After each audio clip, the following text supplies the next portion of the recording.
Hi, this is Bob Hilke with TopWaterIonizer.com, and I'm going to show you a deep cleaning procedure for your water ionizer. First of all, let me tell you how you might determine whether or not this would be something you would consider for your water ionizer. Normally, with your water ionizer, you want to be able to have a very strong negative ORP with your alkaline water. And generally, that's easy to tell if your water ionizer is producing that type of strong alkaline water with a high negative ORP because you can see in your drinking water all the tiny bubbles. As you can see here in the Kengan Water 9.5 that our Enagic SD501 water ionizer produces. If you don't see all those tiny little bubbles in your water, then it might be time for you to perform this deep cleaning procedure. As you can see, the little bubbles are starting to dissipate, but that's what you want to see. This is water that's very highly ionized. It's a very excellent water for drinking because it has that strong negative ORP and the nice 9.5 alkaline pH. So why don't we get started and I'll show you the procedure. This cleaning procedure is provided for informational purposes. It might not be suitable for all types of water ionizers. Consult with your owner's manual or your manufacturer for further information. Okay, let's get started. We have here a water ionizer that is in need of deep cleaning. This particular machine has been used at a family that has a well with, of course, lots of minerals in the water. And over time, water ionizers, if they continue to be run on alkaline-only setting, tend to accumulate mineral deposits on the ionization plates. And so over time, they do tend to need cleaning. And this is going to be the deep cleaning procedure that should remedy almost any type of situation that you would have with your mineralization on your plates, and should return it to new, at least if you have a really good set of plates. Let me just point out that water ionizers have a variety of different sizes and styles of plates. The Enagic plates, which is what this machine is, are smooth, solid. They're titanium plates dipped in platinum and solid. They don't have all kinds of little holes and crevices and places for minerals to get worked into and secured into. So these plates probably clean a lot easier than some of the mesh type plates that you would find. So I can't guarantee that this particular procedure will help all machines, but if you're fortunate enough to have an Enagic water ionizer, then I think you're going to find this works really well. So let's get started. I'll show you what we're going to use. First of all, in the water ionizer, we're going to take off the cover for the filter, and we're going to remove the filter, and that's easily done by loosening the holder and removing the filter from its position. There's a couple little O-rings. We want to be sure we don't lose those. And then in its place, we're going to put the cleaning cartridge, which comes with the machine, or you can order that from the manufacturer. And so we'll just set that out here. And I have some other things now that I'm going to show you what we'll use. We have a cleaning solution, and this is a powder and a citric acid, and this comes from the manufacturer. So from Enagic, we order it directly from the Enagic Company. And a little spoon for measuring it out. Screwdriver. And an aquarium pump. This is a very important piece of equipment that we'll be using. A short little piece of tubing, and this, by the way, is 3/4 inch tubing.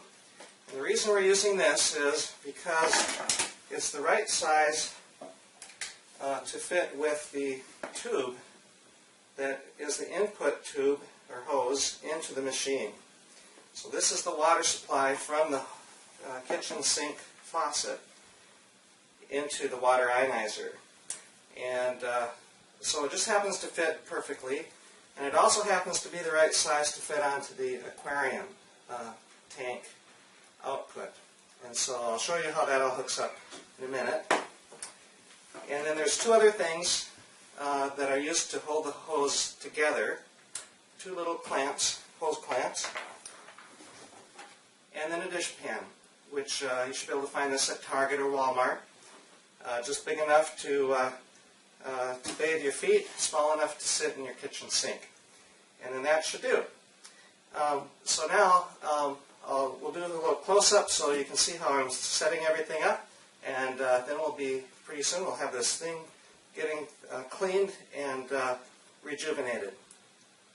Be sure the aquarium pump you use for this procedure has never actually been used in a real aquarium.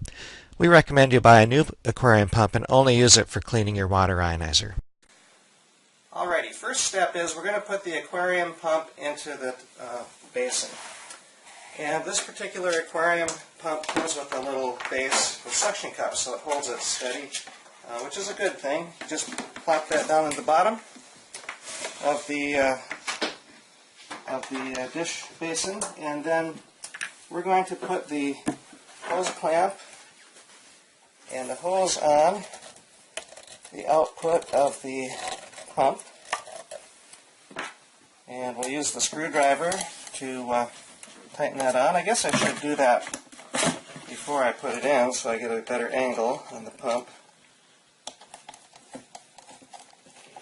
So we're just going to tighten it enough so that it stays in place.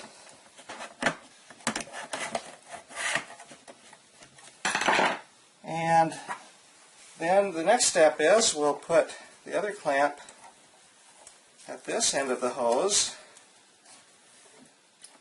to clamp the plastic tubing that we bought with the aquarium pump together with the hose that goes into the water ionizer. So what this enables the system to do is to pump the water from the dish pan into the water ionizer. The next thing we're going to do is take the hose that leads from the water ionizer that normally goes into the sink as wastewater. If you're making alkaline water, this would be the acid water it produces.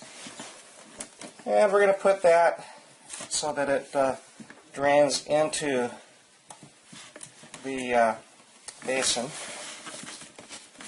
like so. Don't have to worry about being too fancy about anything. We are not going to plug in the water ionizer. We'll leave it unplugged so there's no electrical power supplied to it. And then we're going to put the citric acid cleaning powder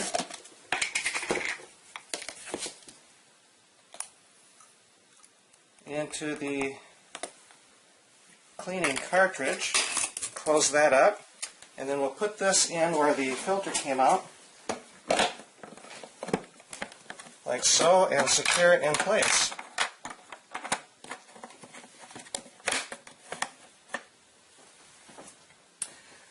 Now, the next step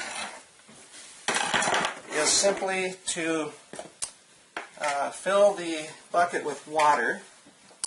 So we're going to do that. We'll just take a little time out for a minute while we fill it with water, and then we'll show you what happens after that.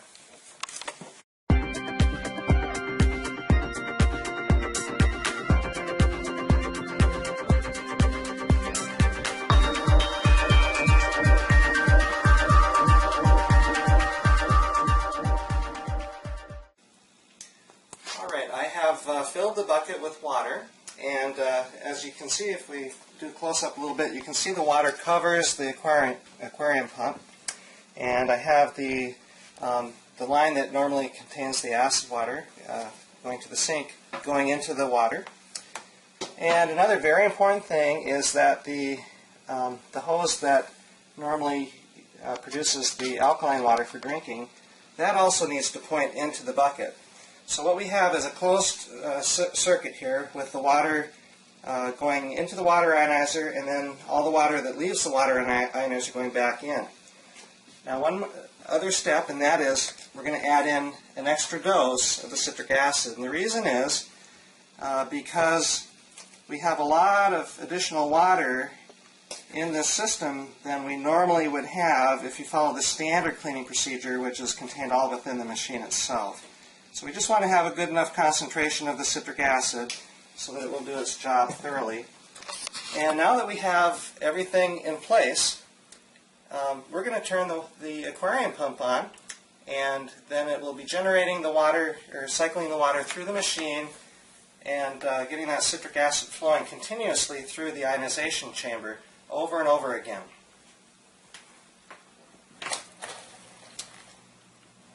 So we'll just give it a little time and be sure that we don't have any leaks or problems.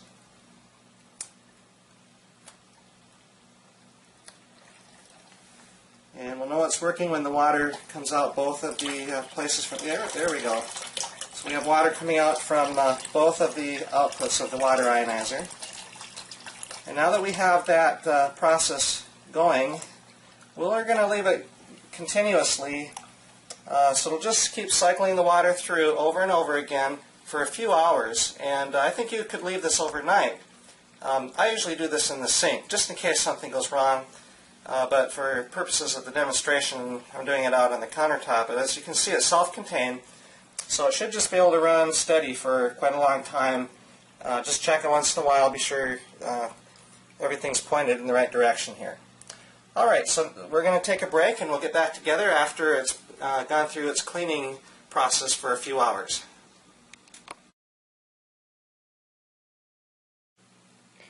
Okay, we're just going to review exactly how things are set up.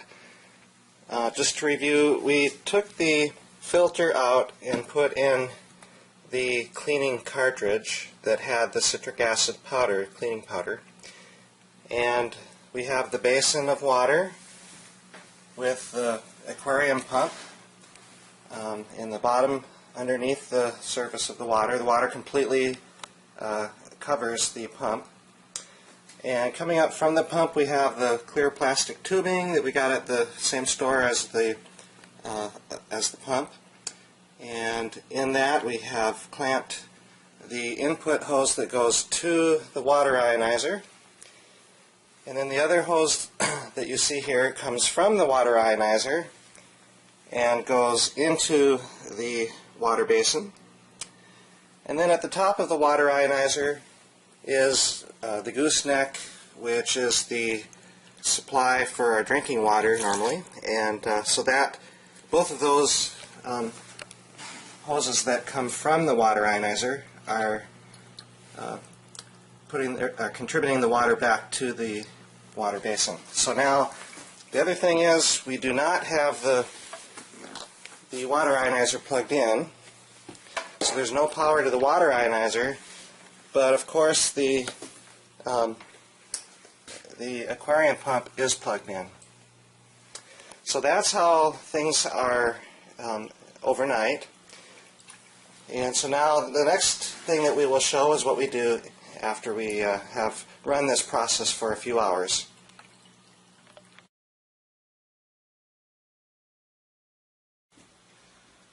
Well, good morning. We let this cleaning process run overnight. The sun's not even up, so it is quite early. We wouldn't have had to leave it run all night, but it's convenient to do so, so we did. I'll show you how we disassemble and flush the system and set it up for use again. First, I'm going to unplug the power for the aquarium pump, and then I'll just start disconnecting the hoses from the pump and move the water ionizer back over toward the sink area. This is all relatively straightforward. If you know what you're doing, it goes pretty quick.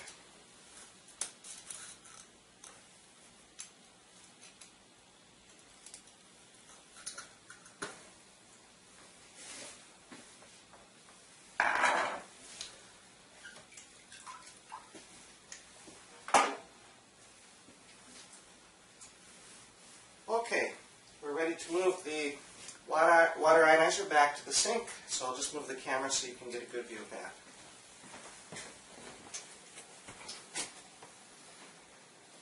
Okay, so I'm just going to slide the water ionizer back to its normal position next to the sink.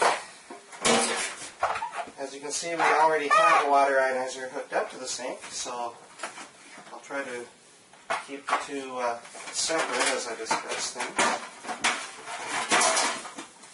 Okay, the first thing I'll do now that we're next to the sink is I will unsecure the cleaning cartridge, and keep in mind there's little O-rings. Be sure both of those stay with the unit. At this point, the cleaning cartridge can simply be rinsed.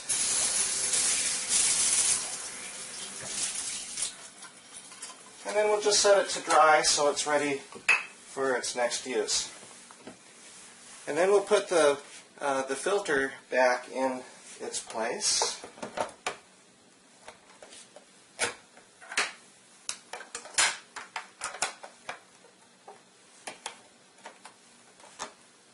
And then we can put the cover over the filter.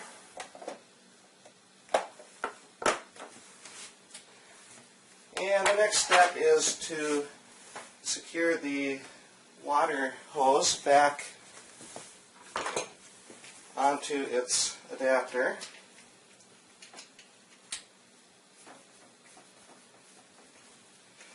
Then I'm just going to trade places with the other water ionizer's adapter.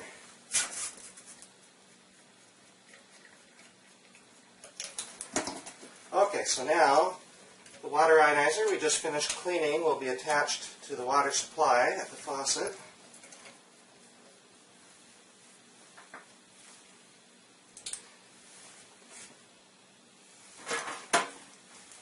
And I'll put the discard hose over here, the other hose here, and then we'll turn on the water. And we're just going to leave this run water through the machine for a few minutes, just to cleanse out all of the cleaning solution and clean out the filter a little bit. So we'll probably do that maybe about 3 to 5 minutes. So we'll come back when that's through.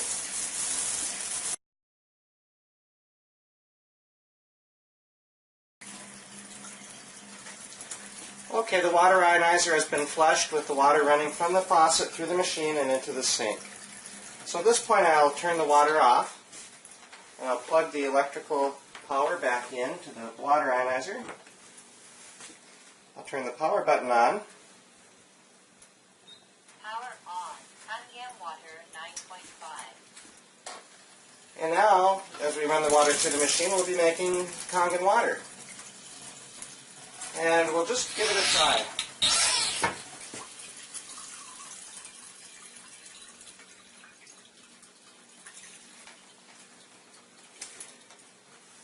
And as you can see, this water is loaded with all kinds of little tiny bubbles swirling around in the water.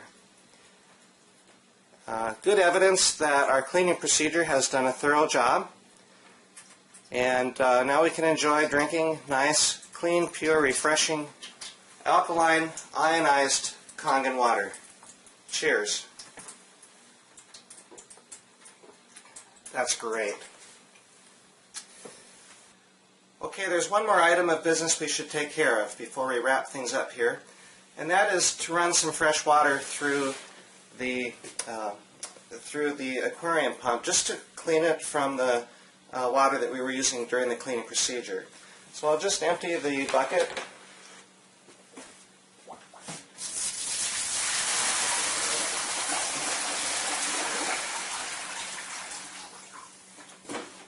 I'm just going to run some water, some fresh water through the pump.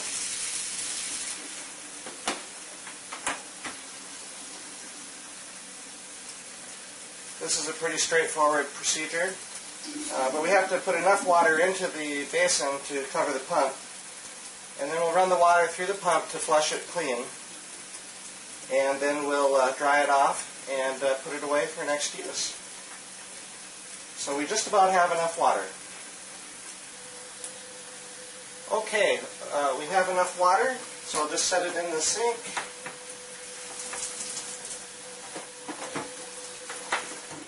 little word of warning, it's probably a good idea to hold something over the top of the tube before you turn the power on, because that water might just come out a little fast.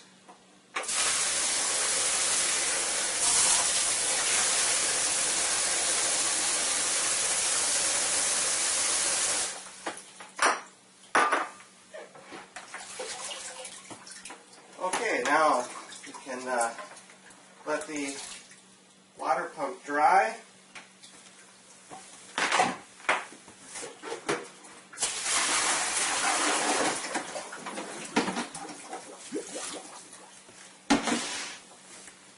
And that pretty much wraps things up for our cleaning procedure. Okay, thank you once again. This is Bob Hilke at topwaterionizer.com. And I wish to thank you for being with us today for this demo about how to do the deep cleaning of your water ionizer. Again, our featured model that we used today in the demonstration is the Enagic SD501. And you can read all about it and get lots more information about this particular model and other of our water ionizers if you visit our website. Just click the link beneath the video, which will take you to our website for more information. Join our newsletter and we'll include you in our mailings. Have a great day and enjoy drinking nice, delicious alkaline water.